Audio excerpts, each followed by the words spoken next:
गति 120 शब्द प्रति मिनट। डिक्टेशन शुरू होने में समय शेष है 5 सेकंड।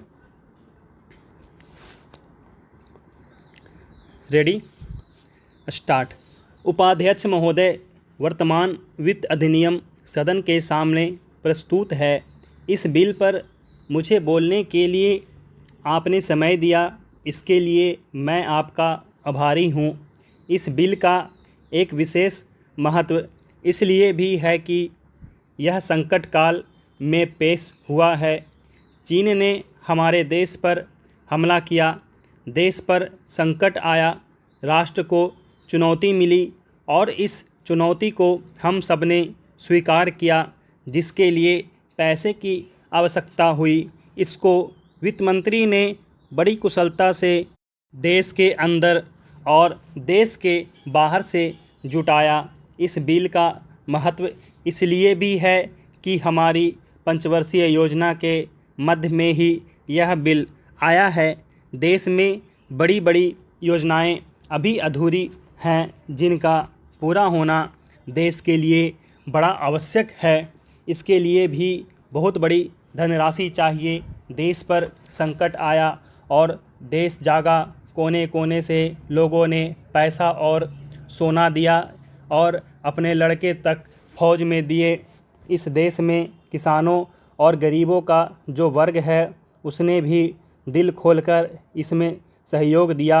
उसके बाद जो उन पर अधिक बोझ कर के रूप में पड़ रहा है या अनिवार्य बचत योजना के रूप में पड़ रहा है, उसको भी वे खुशी खुशी सहन करने को तैयार हैं। परंतु वे सरकार से भी कुछ चाहते हैं।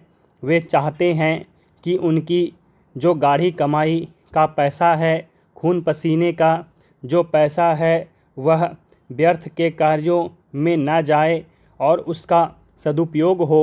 इसके अतिरिक्त उनकी कुछ अपनी दिक्कतें और परेशानियां हैं, जिनकी ओर सरकार का ध्यान चाहिए।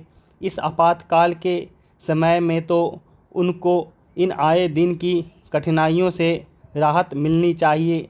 ऋण लेने में और अन्य कार्यों में जो अड़चनें पड़ती हैं, वे दूर की जाएं। किसान भारत की रीढ़ हैं। अगर इनको सुविधाएं दी जाएंगी तो देश आगे बढ़ेगा।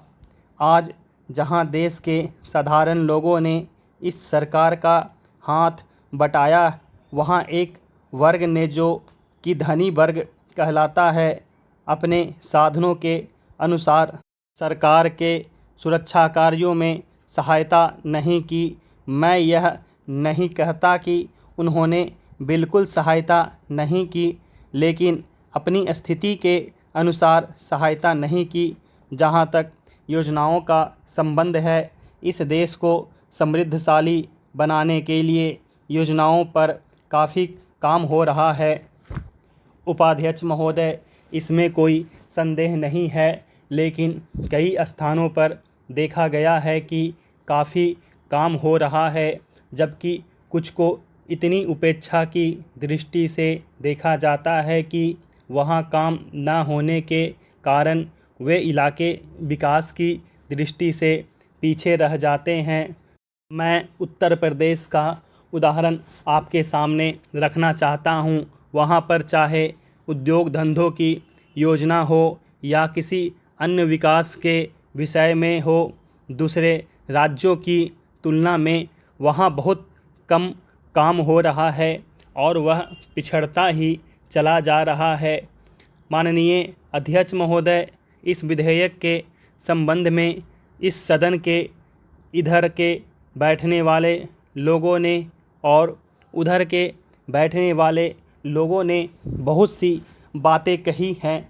जैसा कि यह विधेयक है, इसको अभी प्रवर समिति के सामने विचार के लिए जाना है और वहां से विचार होने के बाद यह इस सदन के सम्मुख फिर से विचार के लिए प्रस्तुत किया जाएगा। तब माननीय सदस्यों को पूरे तरीके से यह अधिकार होगा कि जहां तक इसके अनुबंधों का संबंध है, उसमें परिवर्तन कर सकते हैं या उनको हटा सकते हैं। कल से जो बातें हो रही हैं वह सब नोट की गई हैं और मैंने बहुत सी बातों को सुना है। प्रवर समिति में उन सब बातों पर विचार किया जाएगा। बहुत से माननीय सदस्यों ने इस तरह की बातें कही हैं, वह बहुत आवश्यक मालूम हुई है और जैसा कि मैंने कहा है कि उन पर विचार किया जाएगा।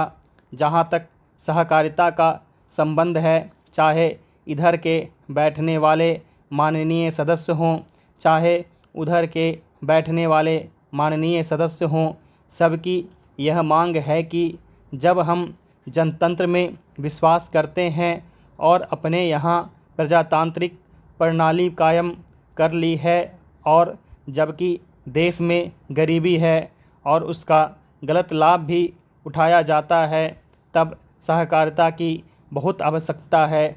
इसको रोकने की आवश्यकता है। यह सभी लोगों की राय है। जहाँ तक इस सहकारी विधेयक का संबंध है, बहुत से माननीय सदस्यों ने बहुत सी बातें इसके संबंध में कही है। मैं सब बातों का विवरण में तो उत्तर नहीं दे सकता हूँ, लेकिन मैं थोड़े में खास बातों का उत्तर देने की कोशिश करूँगा। जैसा मैंने अभी कहा, जब हमने अपने यहाँ जनतंत्र कायम किया है तो हमें अपने समाज के ढांचे को बदलना पड़ेगा। स्टॉप।